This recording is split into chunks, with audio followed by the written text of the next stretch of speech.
Have I lost my passion in Girl Meets World? Also, there's an old Disney show that's making its way back to Disney. So let's go ahead and tackle these two subjects right now.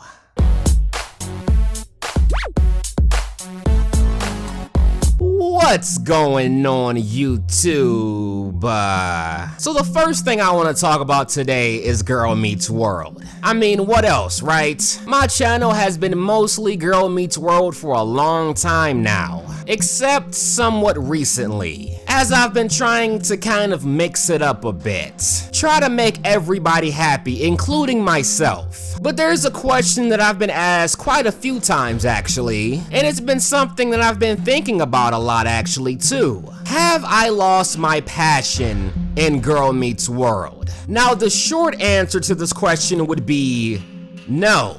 Because to me, when you say that you lost your passion in something, that kind of sounds like to me that you're saying you don't really care about it anymore. And that's not the case with me in Girl Meets World. I mean, I still watch every episode and I still look forward to every episode. Now that doesn't mean every episode turns out to be good, but nonetheless. Now the longer version to that question would be, I'm definitely not as much into the show as I was pre-Ski Lodge. There is no question that my passion for Girl Meets World was a lot higher before that atrocity of an episode. No question. And as I've already said in previous videos, my absolute peak interest in Girl Meets World was around the Girl Meets Texas era. And although it dipped a little bit since then, it's still been relatively high all the way until Girl Meets Ski Lodge Part 2.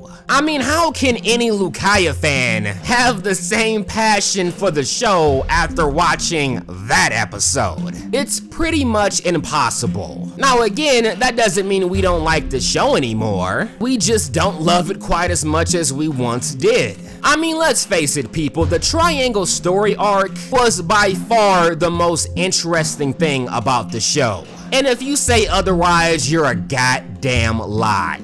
And you know you're a goddamn lie.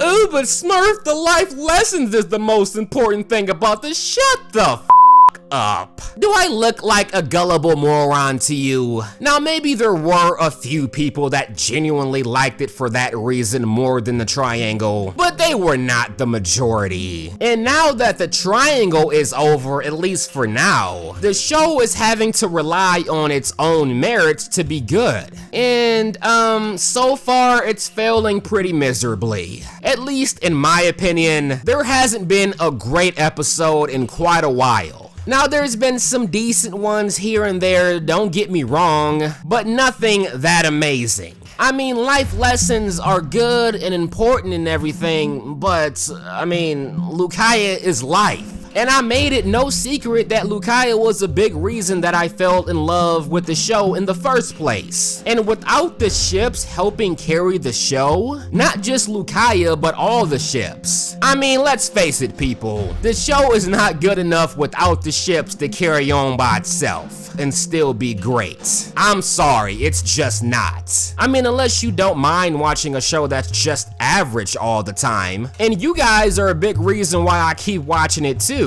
I mean, if it weren't for you guys, I might not watch every single episode, unless I watch the preview of it and it looks really interesting to me. Otherwise, why even force myself? And I know there's been a lot of people that actually did stop watching the show after Ski Lodge happened. I mean, I get comments about it all the time just on my videos alone. People commenting saying things like, I don't even watch the show anymore, I just watch Smurf's videos. And to you guys, I definitely appreciate it and I do love you. But that's really saying something. The writers pissed off a lot of people with that episode. It did not end the way that many of us were hoping for. I mean, even if you're a Lucas fan, come on now. Maya didn't really like Lucas because she turned into Riley. Do you really want your ship to be associated with one of the worst storylines of all time? And I think a lot of the Lucaya fans that do still watch are still holding out hope that the storyline doesn't end there. but that's for another video. So to wrap up my thoughts on this subject, has my love for the show gone down? Oh hell yeah. Do I still like it though and watch it every single week? Or should I say every single month? Yeah.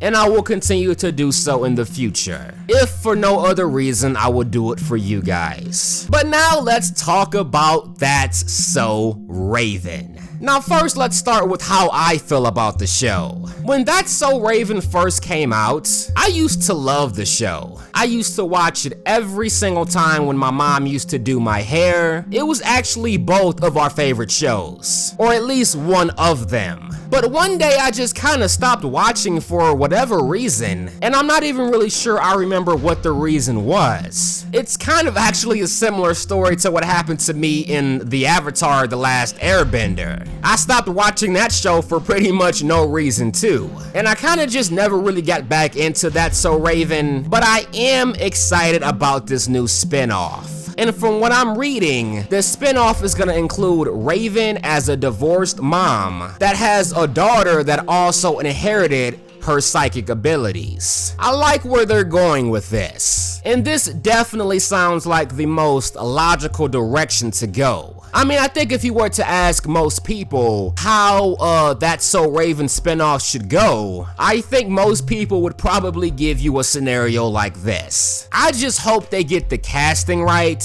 because as with any show, that is so crucial. And I hope they get somebody that can act and that isn't too young. I don't want the actress to be 8 years old or something. I'm hoping she can at least be around 13, 14 years old, something like that, or even a little bit older. I don't know about you guys, but even the good child actors, I'm just not a fan of child actors. Like really, really young child actors. Because I feel like even the good ones can only be so good most of the time. Now, as far as when the show is gonna come out, I don't think any official details has been released as far as that goes, but I'm excited, and I'm definitely gonna give the show a chance at the very least. And I wonder if they plan on bringing back any other old characters from That's So Raven, or is it just gonna be Raven and just like a fresh new cast? Chelsea and I think his name was Eddie comes to mind. But let me know what you guys think about this spinoff and what I said about Girl Meets World in the comment section below. And if you guys are interested in supporting my channel so I can make many more videos for you guys going forward, check out that Patreon link in the description box. But I'm done talking. If you guys enjoyed this video, you know what to do. But as always, until next time.